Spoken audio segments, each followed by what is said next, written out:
वाणी रविदास जी महाराज की। प्रभु जी संगत शरण तिहारी, प्रभु जी संगत शरण तिहारी। रामा कृष्ण मुरारी, रामा कृष्ण मुरारी, हो सतगुरु दाता संगत शरण तिहारी, संगत शरण तिहारी। गली गली ने को निर्भय आयो,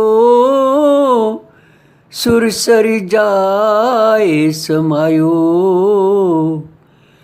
गली गली ने को निर्भय आयो, सुरसर जाए समायो। संगत को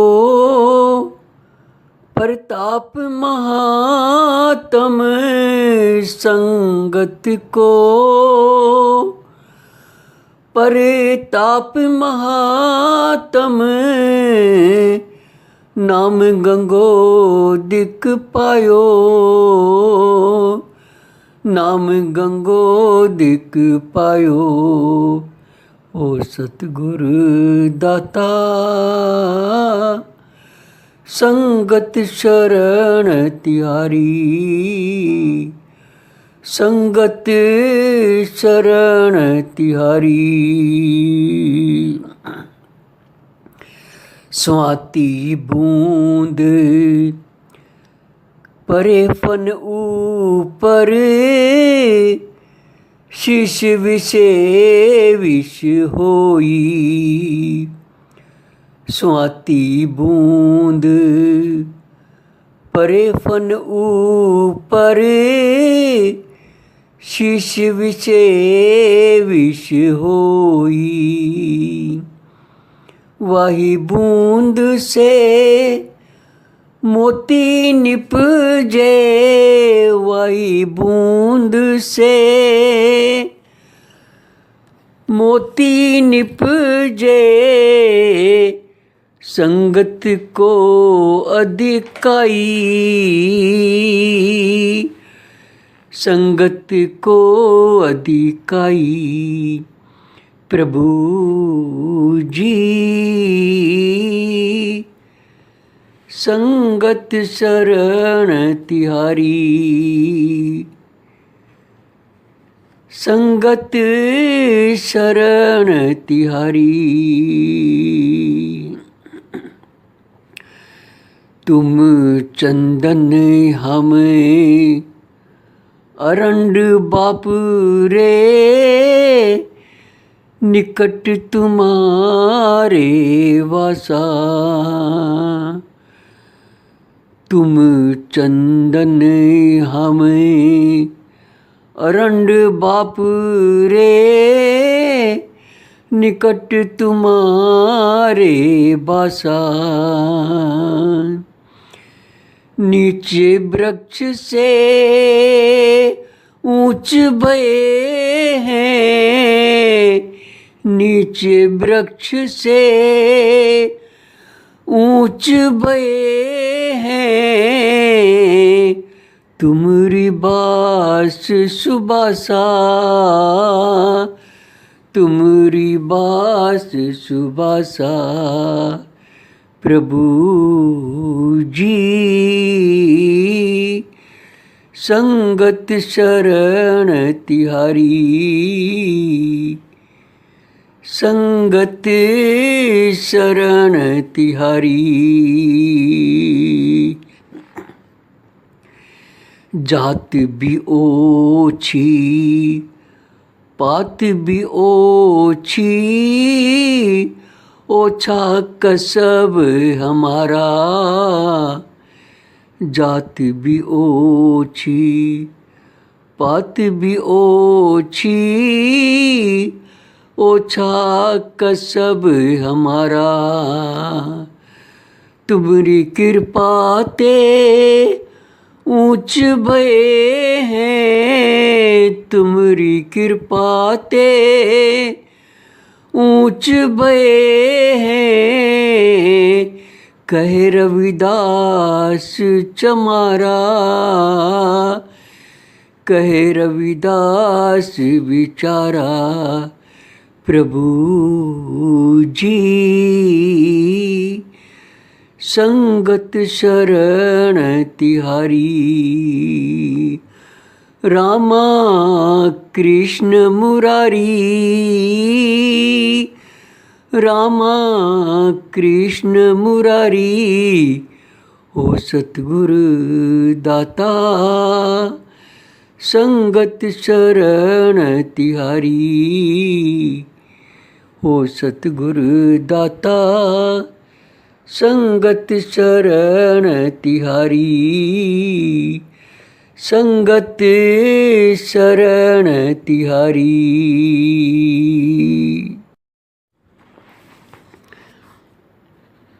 सत्संगत जी, ये रविदास जी महाराज की वाणी है।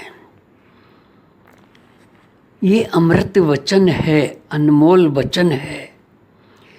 एक एक लाइन के अंदर बड़ी गहराई है, बड़ी विचारधारा है। प्रभु जी संगत शरण तिहारी, संगत और शरणागति, इनके भाव को समझना जरा। संगति और शरणागति, हमने संगति करी हुई है या हम शरणागति में हो गए हैं। हम ही नहीं,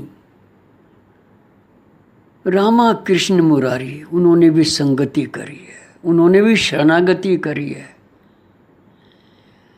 और बिना शरणागति के किसी का उद्धार नहीं होता, चाहे कितना भी अवतार धारण करके परमात्मा यहाँ पर आ जाए।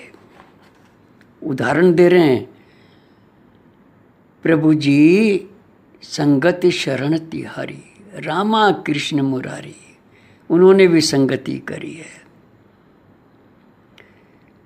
बिना संगति के कुछ नहीं हो सकता। कोई भी काम करते हैं, कारोबार करते हैं, संगति जरूर होती है।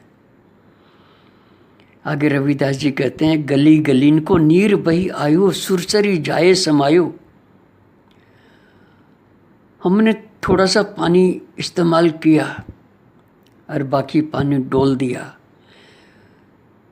वो पानी जो डोल दिया वो नाली में चला गया, धीरे धीरे धीरे धीरे नाले में चला गया, बड़े नाले में चला गया, और वही पानी जाके एक दिन गंगा में समा जाता है। तो कहते हैं नाम गंगोदिक पायो, वही पानी उस गंगा में जाकर के मिल जाता है। वही बोतलों में पानी भर करके हम सब लेकर के आते हैं। क्यों? संगत का प्रताप से। संगति में जुड़ गया, लाइन में लग गया, एक दिन पहुंचेगा समुद्र के अंदर। आगे कहते हैं, स्वाति बूंद पड़े फन ऊपर,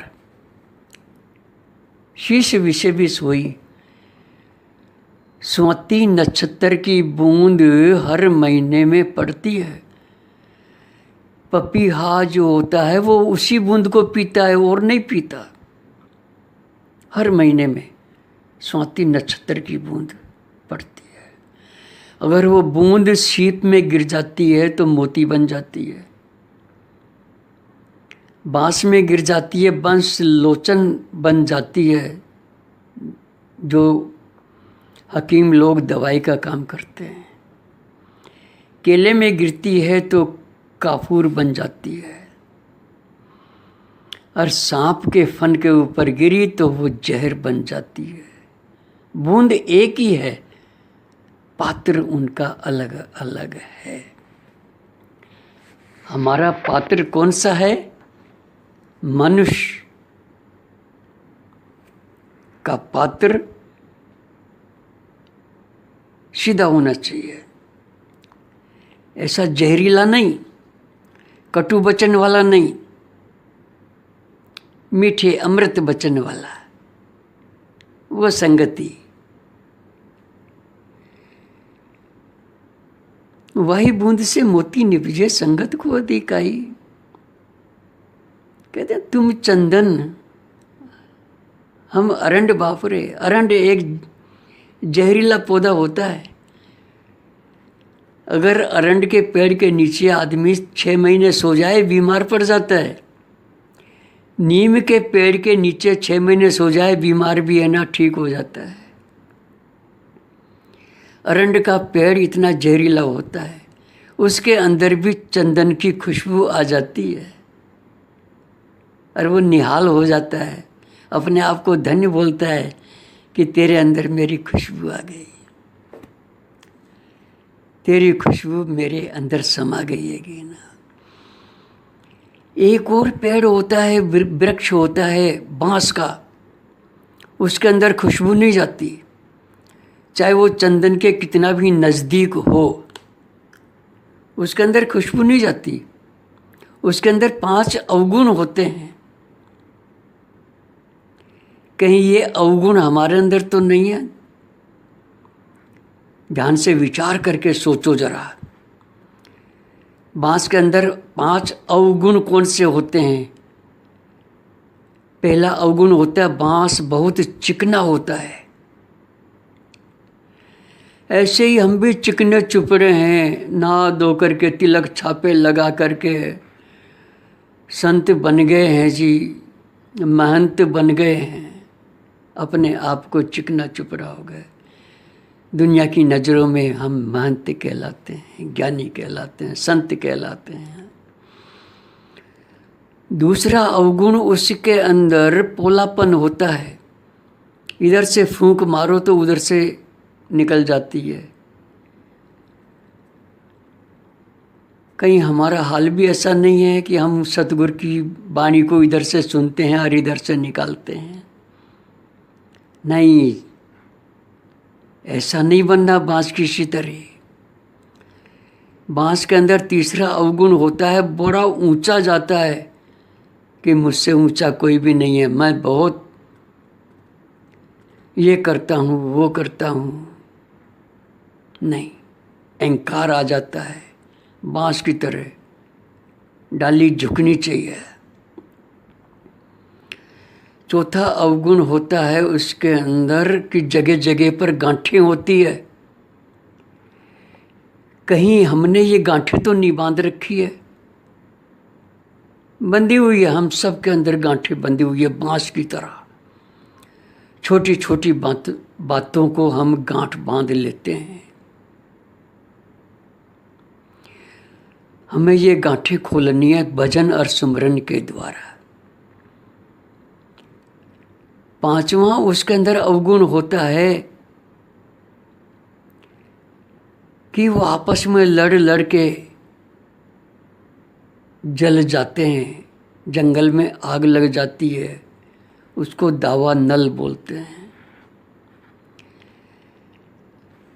तो हमें बांस नहीं बनना, हमें अरंड बनना है।